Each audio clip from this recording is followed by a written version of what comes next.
Hi and welcome to the second part of this very exciting series about core data applications. In the last tutorial, I have explained how a core data model is built within Xcode and what a core database application must consist of in order to work. Now, I have opened this demo application we have created in the last tutorial, and what we're going to do now is create a helper method, a helper class, which enables us to use core data in a very easy and the best part of it, a very reusable way. So when we have created this class, you can actually go ahead and use this class in all of your projects, and this is really cool because you have very, very easy access to the core database, in this case. So let's go ahead and create a new class just below our app delegate.m, and let's say we want to create a Cocoa Touch Objective-C class, and this is an NS is a subclass of NS object. We need no UI stuff or anything else, so let's just name this class Core Data Helper. Say next and create. Well, now that we have our new class, let's go ahead and add some methods. We're going to need quite a lot of them, and we will begin with a class variable which returns an NS string, and we will call it directory for database file name, and we will just go ahead and copy this and implement this method right now, and just return nil so that we get rid of this error. And I think it is important to notice that I have used a plus sign instead of a minus sign, which is commonly used to create a method. There is, however, a difference between methods that start with a plus and methods that start with a minus. So this method starts with a plus, so it's called a class method. This enables us to use methods within this class core data helper without creating an instance of this class first. So we can just write, let's say, core data helper directory for database file name without having created our core data helper class, and this is going to become quite handy, as you will see in the future. So we want to implement this method. So this method returns the database file name, or the directory for the database file name, and to return that, we will need an NS file manager.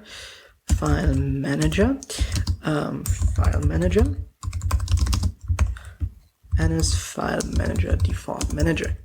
So this is the first step. Next step is that we create an nsurl, and this is the app support URL, and therefore we will use this file manager and access URL for directory, and we want to use the support directory, which is stored in NS application support directory, and we want to use the user domain mask. So let's use NS user domain mask, and this will, if we will access the last object of the array that we get from the file manager, this will point to the app support folder within iOS and within macOS. So this is also very generic and very reusable in both cases, macOS and iOS.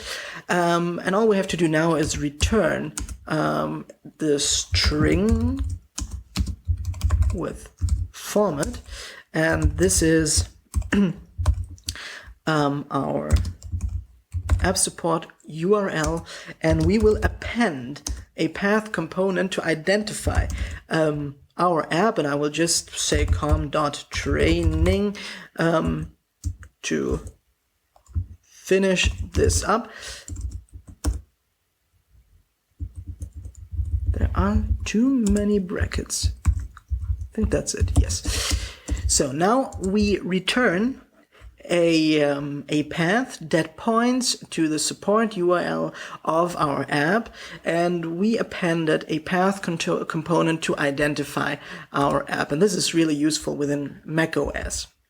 So let's go ahead and create another method, which will then return the actual file name of our database. And so again, a class method database file name, and go ahead, copy it, paste it in the implementation file, add some braces, and let's start. And this is really easy, just return, let's say, database.sqlite. All right. Now there are some more interesting methods, let's say, and we will begin with the NS managed object context, which returns a NS managed object context,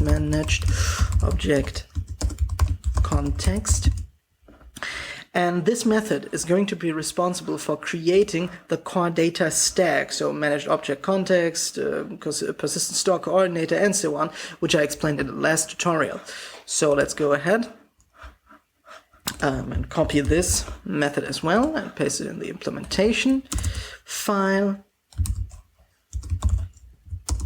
And for the beginning, let's return nil in order to get rid of this error again. And in this process of creating a managed object context, there are some things that can go wrong. So it's really important to work with NS error classes in this case. And you will see where these errors are going to occur. So let's begin by creating the directory for our database, which is very easy because we have those great methods already created, directory for database file name and database file name.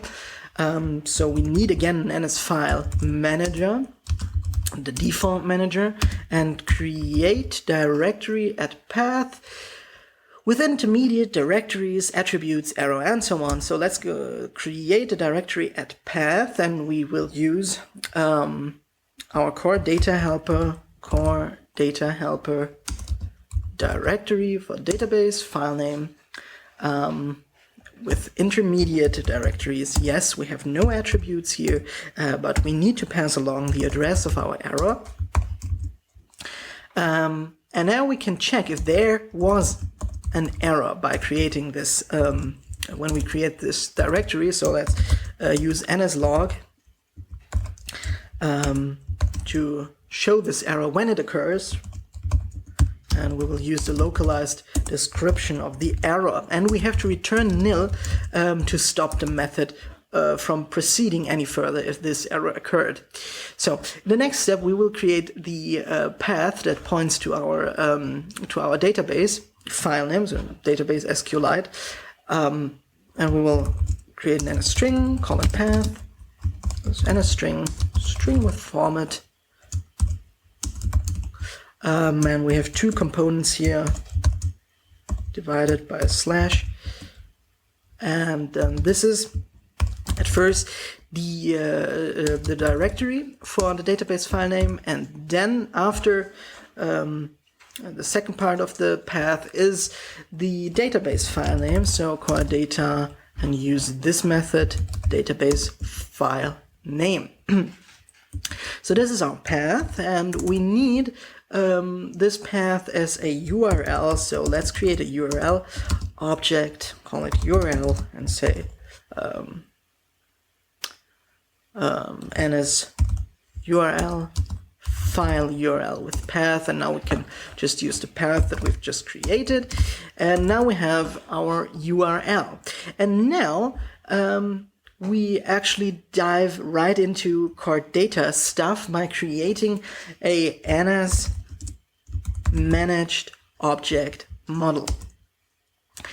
And this managed object model is actually what we have here. So we will now use this model that we have created and try to import it when we create our managed object context. So let's go ahead and say managed model.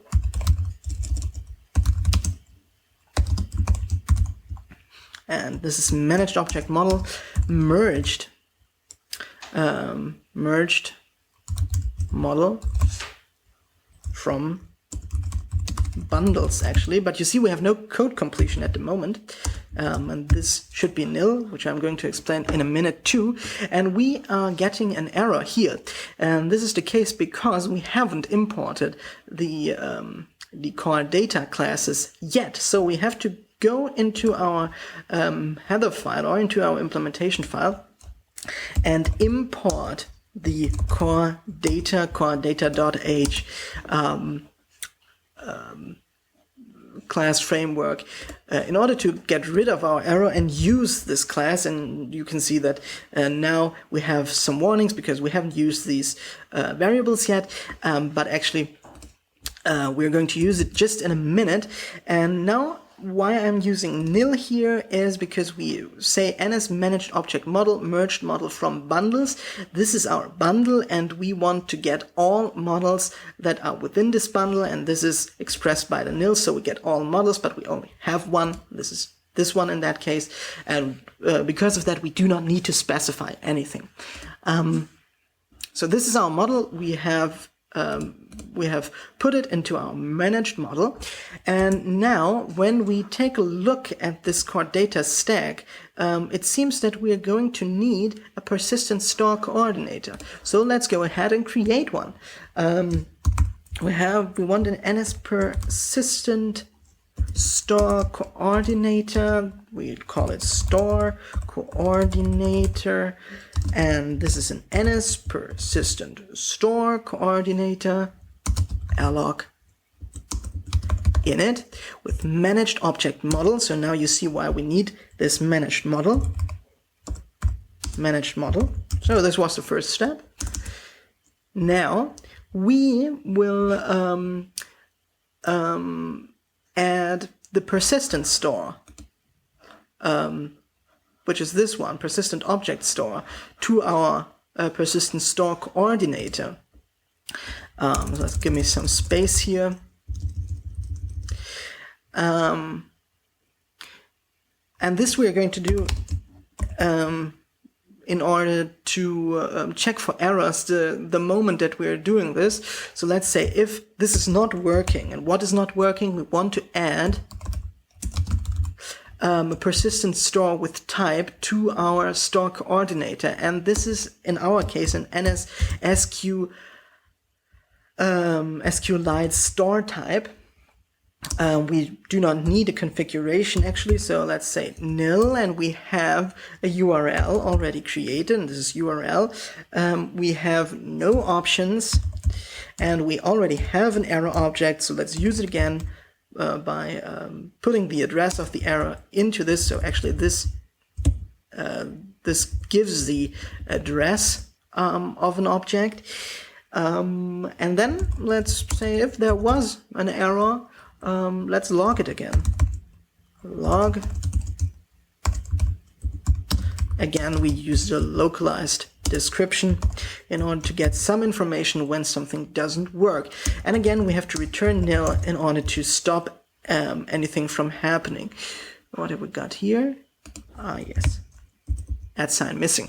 So, okay, now that we have created the persistent store coordinator, a persistent object store, and we have our database, now it's time to create a managed object context, which we are supposed to return by the definition of our method. So, and it's managed object context, managed object context, and just create this object and init with a concurrency type, and we just use ns main Q concurrency type, which is the standard for a managed object context. And now let's add our persistent store coordinator to this managed object context. And now let's return this managed object context, and we are all done. And we have just created, let's delete this nil here. And we have just created our very own core data stack. It's not too much of code. And we have just implemented all we need in order to use core data in a proper way. So now we have a managed object context. Now we can actually access our core data database, but we neither can insert managed objects, nor can we save the managed object context, or fetch entities, so get information from the database. And this is what we're going to do next. Let's just start with inserting. So again, we will create a method which returns an ID actually, and we will call this method insert managed object of class. Why do we say insert managed object of class? This is because when you remember, a managed object model, an object model in core data consists of different classes. So if we want to insert a person into our database, we need to insert a class. So because of that, insert managed object of class. Now let's say class, a class in managed object context, and as managed object context, managed object context. All right, that should be it. And let's go ahead, copy this method and paste it to our implementation.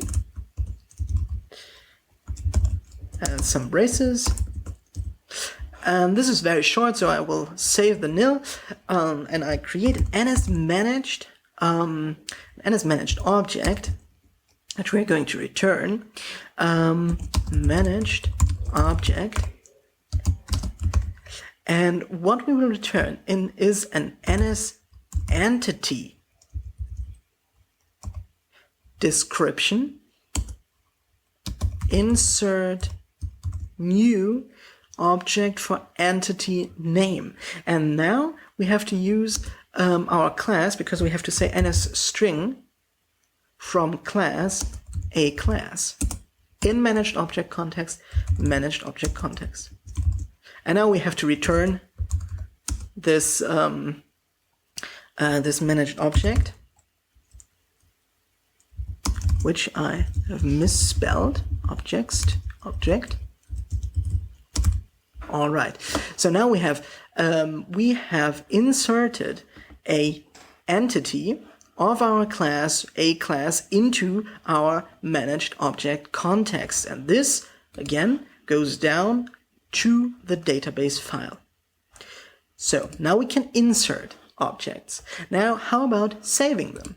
So let's create another method which is called save managed object context, and we want to return a bool if that worked. So let's return a bool, call it save managed object context. We need, of course, an NS managed object context in order to know where, which context we want to save. Managed object context, and again copy the method, paste it in the implementation, add some space here,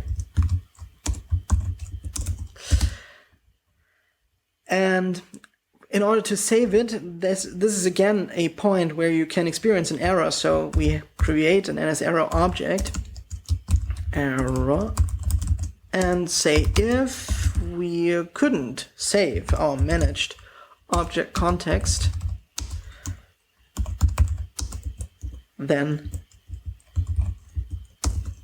log this, again with the localized description of the error, and return no. So we when we use our car data helper, we know that something went wrong when saving something to the database. So say return yes. Well, now we can insert objects, we can save it when we have inserted objects. Now what we need is a way to retrieve data from our database. And this is now the last method we are going to add, and this returns an nsurl. So you might guess that we will return an array of objects when we access our database. So again, as I explained in the last tutorial, we access our car data stack with a fetch request. This is processed within the managed object context, persistent store coordinator, persistent object store, and so on. And then we will return an array of objects. And this is actually exactly what we are doing right now. So there is the nsurl. We name this this method fetch entities for class. And again, we need a class here, a class with predicate, which enables us, a predicate enables us to be more specific in our query. So this resembles actually the where statement in ordinary SQL statement. So this is the NS predicate, NS predicate in managed object context.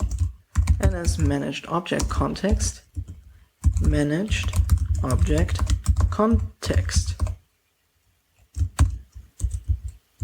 Now, where is the problem here? Class, a class with predicate.